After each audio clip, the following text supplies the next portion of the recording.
Hey everybody, Jem Schofield here with the C47, and welcome to another live stream. Today is Thursday, March 15th, 2018, and I would like to start off by saying that this live stream is brought to you by our sponsors Mimo Live from Boink Software. New version 4.0 just came out, so I'm going to be checking that out. Hey Ryan, good to see you here. And yeah, I made it. We just got off with a a podcast. Also brought to you by our fine friends at RØDE Microphones. And I am coming to you live from MCM TV in McMinnville, Oregon. So let's go ahead and talk about a few things. But before we do that, let me just tell you about myself. Here I am with the brick wall today. There it is. We got to try some stuff out here. I am Jem Schofield with the C47, theC47.com, and youtube.com/theC47. If you like the content that you see on this and any other episode of the live stream or any of the content that I produce for that matter, then click on the little logo on the bottom right, the C47 logo. Subscribe to this channel. You'll see the big subscribe button. If you subscribe and the numbers go up, then I can create free content for you guys, because more eyeballs is always going to win. You guys understand how that all works, right? Okay, so here we are. We're going to try to keep this to a half an hour to 45 minutes. Let's lay the ground rules down here, boys and girls. General production questions that have to do with small to no crew are always welcome in the podcast or live stream or whatever the hell we call this thing. And you can just ask them. There's a little window there. It says chat, and I'm reading your questions or your comments and things like that, your feedback. And I have a little bit of a plan today, but I'm always happy to go off track if it's going to be a lively conversation that is going to help you figure something out. So let's go ahead and talk about audio. I got stuff to talk to you guys about today. Still looking for the chat window. Ryan, it's there somewhere, I hope. No, no, you're not. Come on. That's because you're a Sherpa and you've been climbing the mountain and doing stuff. So we'll talk more about that probably on another live stream. But I think, Ryan, we need to, I know you are, Ryan, we need to actually do something with the C47 with you guys as well. So once I actually get this whole format for the live stream worked out, I can, in fact, do video with people coming in. I used to do a show and will be resurrecting Camera and Flask with Caleb Pike and Ben Barden in the nearish future, right here from this studio. But here we go. Let's go ahead and talk about audio. Are we going to geek out here? We are. Let's start here with good old polar patterns. So first question is good basic shotgun mic, please. So that's a loaded question, as are all questions related to production. But let's go ahead and take a look what's up on the screen right now, which are our polar patterns that we see generally with microphones. And then we'll also start to talk a little bit about the different types of mics that are out there and some of the considerations that you can have. And by the way, I am just editing an episode that I just shot over by the ocean over there in Nesquin by the coast. Beautiful place. I should buy a house there until the tsunami hits. And we shot an episode about this topic specifically. So hopefully that will be up by Sunday. It's not a long episode, but I just got to have time to sit down and cut the rest of it together. In fact, we shot it twice because we had a problem with one of the mics the first time we did it. Hopefully we don't have a problem this time. I think we figured out the problem. So different polar patterns. So different types of microphones basically have capsules on them that are picking up the audio. And when you're looking at this diagram here, what you need to do is you need to put all of these pickup patterns into a three-dimensional space. So don't think of them as two-dimensional, think of them as completely three-dimensional. So it's picking up audio from all of those directions, or the direction it's picking it up from. So we're not going to talk about empty. That would be lame. But let's go ahead and move to omnidirectional. That's a microphone that is picking up audio from all sides. And probably the most common omnidirectional microphone that we're used to seeing is a lavalier mic when people are using it. So those are generally omnidirectional when we're using those. So anytime you see somebody who's using one of these or using one of these, it's probably going to be that omnidirectional pickup pattern. Then we have some other pickup patterns that are based on the cardioid pattern, and there are quite a lot of them, so it's a pretty broad category. Cardioid meaning heart, and if you look at the true cardioid pickup pattern, you will in fact see that it is sort of the shape of a heart. And when we're using microphones like the NT55 from Rode, that is a mic that has a capsule by default that is a cardioid pickup pattern. But it also, as you see, has a second capsule in the box, and that is actually an omnidirectional one. Oh, Podcaster, that's what I'm using right now. We won't talk about that right now, but that is also omnidirectional.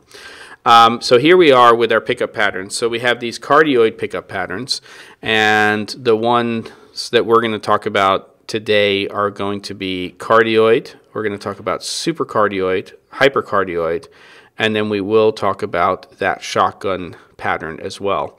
The figure 8 one is used sometimes in studio type situations and settings where you'll have a microphone and there'll be one person on one side of the mic and then another person on the other side. You could also technically use an omnidirectional mic in that situation, but it will be picking up audio from the sides more than if you were using a figure 8. So here we go. Let's go ahead and first talk about the Podcaster.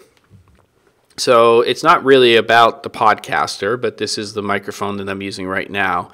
But this is basically being used as an omnidirectional mic, and it's being used for a very specific purpose. Here I'm using it with a shock mount like you see there in the image, and that just is of course minimizing vibrations that can carry through to the microphone. And basically it is picking up audio from all directions. And then we move to, for a lot of people, another type of microphone that they might be using on a regular basis, which is an on-camera microphone. This is the Video Mic Pro Plus, though there are other mics that companies like Sennheiser make that are also on-camera microphones. And this particular microphone from Rode is sort of the third iteration of the Video Mic and the Video Mic Pro and now the Video Mic Pro Plus. And essentially what this is a small supercardioid microphone.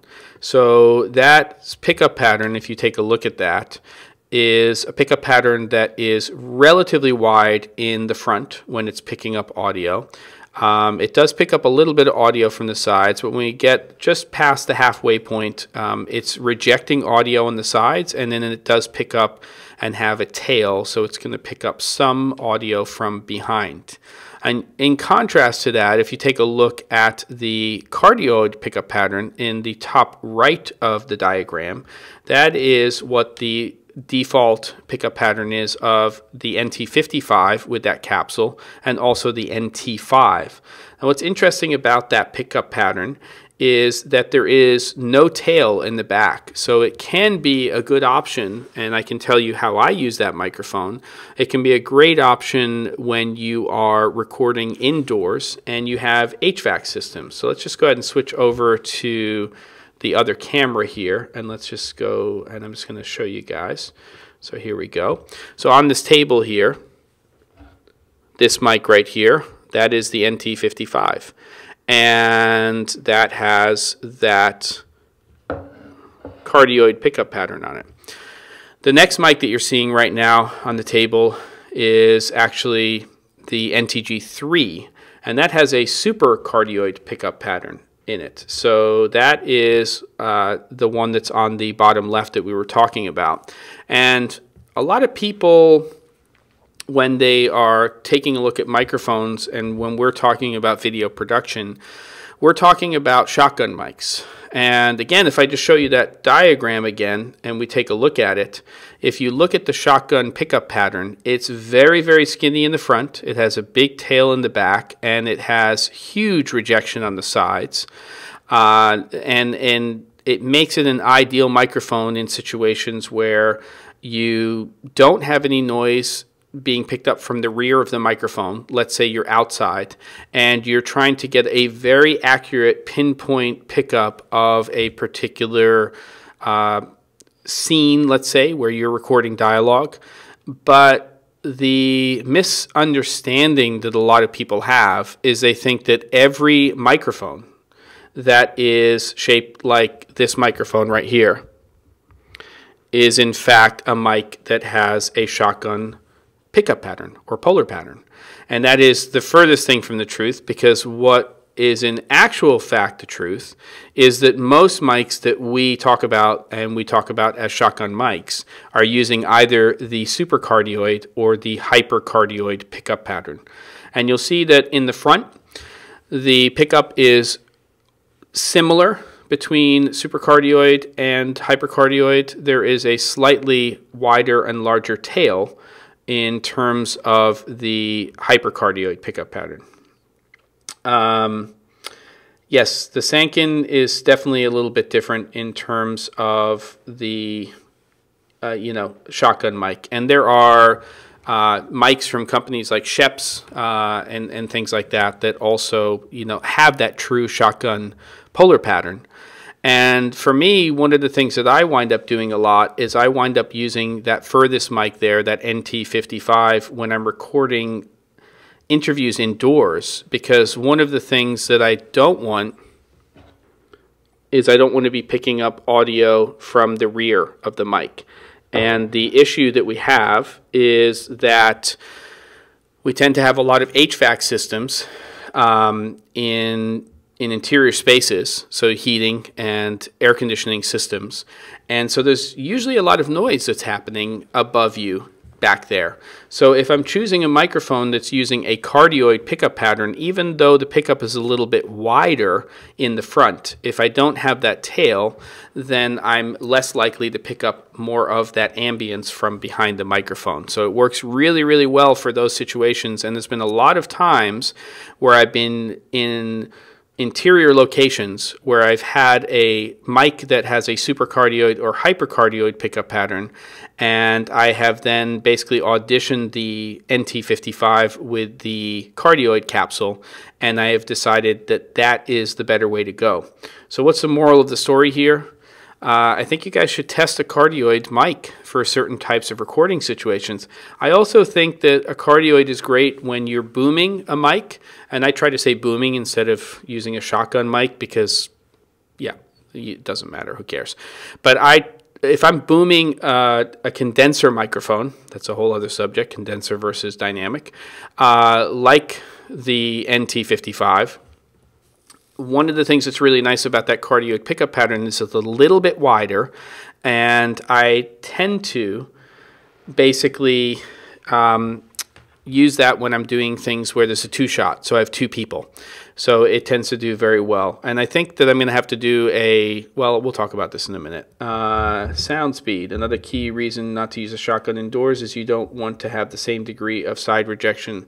As indoors, you're getting a lot of reflections of sound back on the mic. Bit whack then to reject. Yep, exactly. There's a lot of reverb that's going on in interior spaces. There's a lot of sound bouncing off of things, which you don't get a lot of outside. It can happen, you know, you're positioned next to a building and things like that. And there are also unique situations where you may have aerial noise that is occurring, so you have to be cognizant of the tail of your pickup pattern. The other way that you can actually use a microphone like a cardioid mic is as an on-camera microphone. And again, you are picking up more of what's coming from the front and the sides a little bit, but you will get less pickup from the rear in terms of the tail of the pickup. And so it can at times, though I'm not a big fan of on-camera mics, be a slightly better choice because you tend to pick up less handling noise with a microphone like that.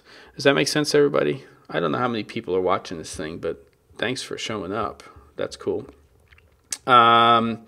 So does that make sense? Cool. And we're getting some nice comments here from SoundSpeed. I like your handle, if that's what we call it over there. Thanks, Ryan. Okay, cool. So let's go ahead and bang through some of this other stuff here. Then we take a look at a microphone like the NTG3. This is using the supercardioid pickup pattern. We do oftentimes, again, call this a shotgun mic, but we just have to be aware of what the pickup pattern is of the microphone itself. And then another very, very popular microphone, sort of like the ubiquitous boomed mic of the industry, is the Sennheiser MKH416. And this mic was actually replaced by another model by Sennheiser, but this one is so popular that they wound up keeping both of them. Good. So yeah, I'm going to have to check out your channel, SoundSpeed. I don't think I have, so that would be great. Okay, so here we have the MKH416. Now, what's interesting about this is that there are very similar properties in terms of the frequency response between the MKH416 and the NTG3. But this MKH416 actually has a hypercardioid pickup pattern, so slightly different from the NTG3. So they are not identical in actual fact, but you just have to be aware of that when you're looking at your microphones. All of these microphones that we're talking about, the VideoMic Pro Plus, NTG3, the MKH416, the NT55, these are all what we call condenser microphones. And they are the most popular type of mic that we're using in production. They use essentially charged plates, and they are very different than dynamic microphones like a reporter microphone or, and I should have pulled a picture of this, the ubiquitous dynamic mic of the entire industry, which is the Shure SM58, which has been around forever. Yes, SoundSpeed, it is the MKH60. And that is the mic that was going to replace the 416. And some people like one, some people like the other, and some people don't like either. But they're both exceptional mics to have. And there you go. All right, so the reporter microphone and the Shure SM58, just look it up. You've seen it a million times. Many of us own one. Some of us, if we're recording instruments, may own SM57s as well. But the SM58 and these reporter-style microphones are very, very different because these are what are called dynamic mics, and they use basically electromagnetism. They use a coil-based and magnet system. And these types of microphones, which is going to be a big part of the episode that I'm going to be posting over the weekend, these types of microphones are generally used as close proximity microphones. They don't generally have the same frequency range that a condenser microphone has. They use a different technology, but they are less impervious to weather. In terms of their performance, they are extremely rugged because of their design. And they also, because they are essentially close proximity mics, they're ideal for stage performance, where you're in a stadium and somebody is singing and you don't want to pick up the screaming 30 to 60,000 people and you would definitely pick them up more depending on how you have them tuned, because obviously condenser mics with that expanded frequency range are also being used in live performance, but they're being mixed and they're being positioned very, very close to a particular sound recording instrument. So for instance, drums or whatever it is, and that's why people who are sound mixers in those types of spaces either are really good, or, as we have all experienced in either smaller or larger venues, really, really bad, because they understand how sound is going to travel and how sound is going to be affected based on A, the recording source itself, and then B, how that is mixed into the house. And then of course they have to create other versions of that that can also be recorded for live albums and things like that. I'm digressing. It happens. I'm sorry. What am I supposed to do? I am cursed. I'm cursed with the unfortunate disease of going down paths and having conversations about things that are semi-related to what I'm talking about. So I sort of apologize for that, but not completely.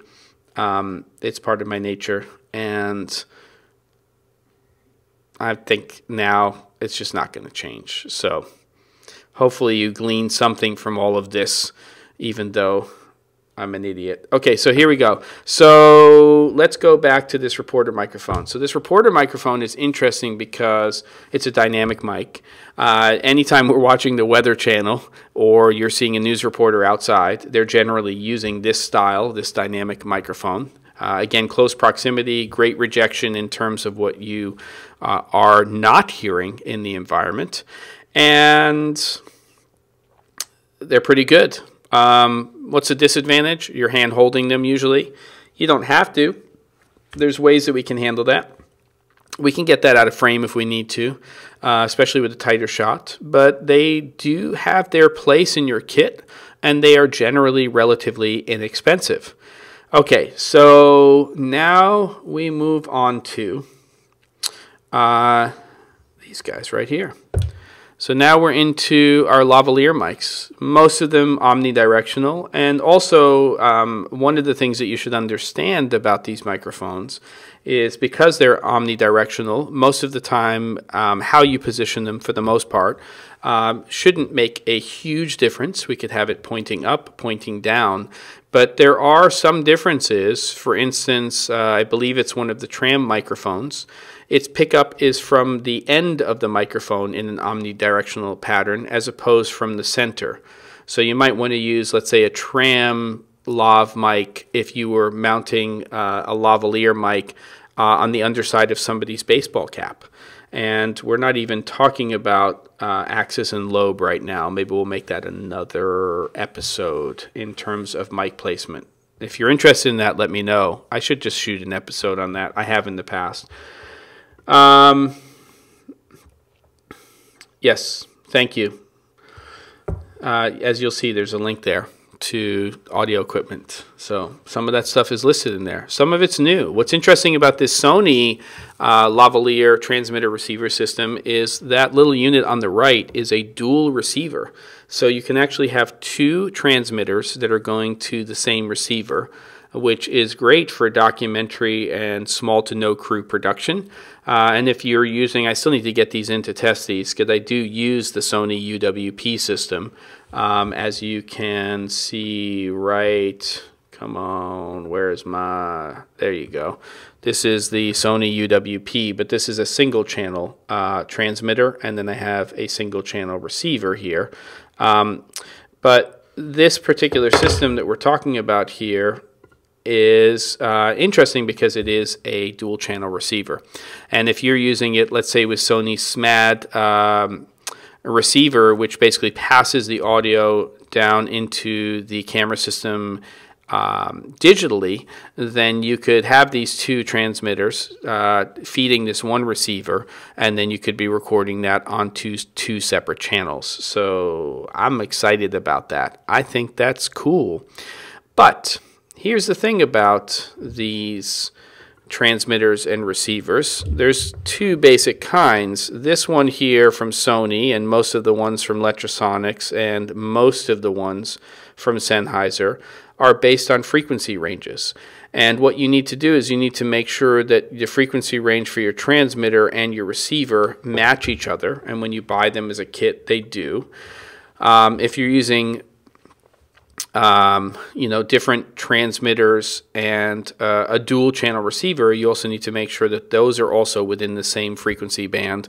But you also need to go a step further, and you need to go to your reseller and do some research online. In fact, Sennheiser has a tool on their website that helps you figure this out and figure out which frequency ranges have maybe been made illegal and essentially they can no longer be used, and also which frequency ranges are best for your geographical location. In fact, some frequency ranges are fine here in the States, but if you go over to Europe, they are actually illegal to use because you're using ranges that are being used for other purposes over there, and it's a big no-no. Now we have another type of mic system which companies like Sennheiser and RØDE are making, and these are basically a little bit different because they're not based on frequency ranges. These are based on a 2.4 gigahertz frequency. This is essentially the same type of frequency that we're using for Wi-Fi. And these generally have the advantage that they're incredibly easy to pair with each other. They're very, very reliable in close proximity situations, but when you're using your standard frequency range based transmitters and receivers, they generally have a much longer range when you're using them than these 2.4 gigahertz based systems, and that is really one of the big advantages of these types of systems over here. The other thing that you have to be aware of is that in certain situations when you're using this type of system, you could run into situations where you could get a lot of interference, especially, let's say, if you were going around a trade show or conference center or somewhere else where there's a lot of Wi-Fi activity, a lot of activity on that 2.4 gigahertz band. So I know that I'm having issues sometimes in terms of wireless-based technology, also with things like Bluetooth. And using Bluetooth in those situations can create a lot of problems. I need to do some more testing with this system and see how it performs in situations where there is a lot of that potential interference. But you would generally know that you were pretty safe as long as there weren't any issues with your frequency range if you were using a system like this from a company like Sony, Sennheiser, and so on, and Lectrosonics, of course. So yeah, there you go. So I think that in terms of what we're talking about, that is sort of the basic overview of what I wanted to go over today. I want to see if people have any questions related to the stuff that I've covered so far. I think that you do need to consider the fact that a condenser-based mic that has a cardioid pickup pattern might be something that you want to consider. And one other thing, while we're talking about it, I might as well just take out a mic here and talk about this just briefly. One of the things that we are inclined to do when we're using a boomed microphone is we tend to point that microphone at somebody's mouth, and that makes a lot of sense. And a microphone has basically an axis pickup, and so just think of that as sort of like a three-dimensional laser beam that's coming out of the mic, and this is essentially the primary pickup of the microphone, that axis pickup right there. There's a secondary pickup that's wider on a microphone, which is called the lobe. And it is, of course, not going to record at the same exact level, but generally we're setting our levels. And so one of the things that you should do when you're setting up your microphone is you should look for body language if you're not actually booming your microphone and you're setting it up on a stand to be a fixed mic, and look at the body language of your talent and generally point your mic more towards this chest area or more towards the forehead area. Because when you do that, let's just take a look at the two scenarios. When it's pointed right at your mouth or the talent's mouth, when they turn, that recording level is going to lower. When they turn, it's going to lower.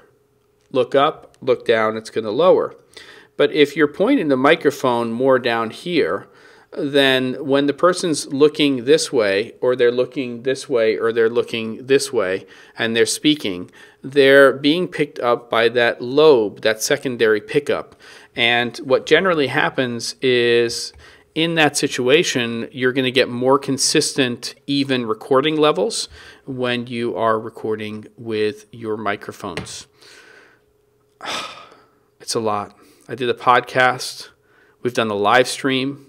I feel pretty good about this one.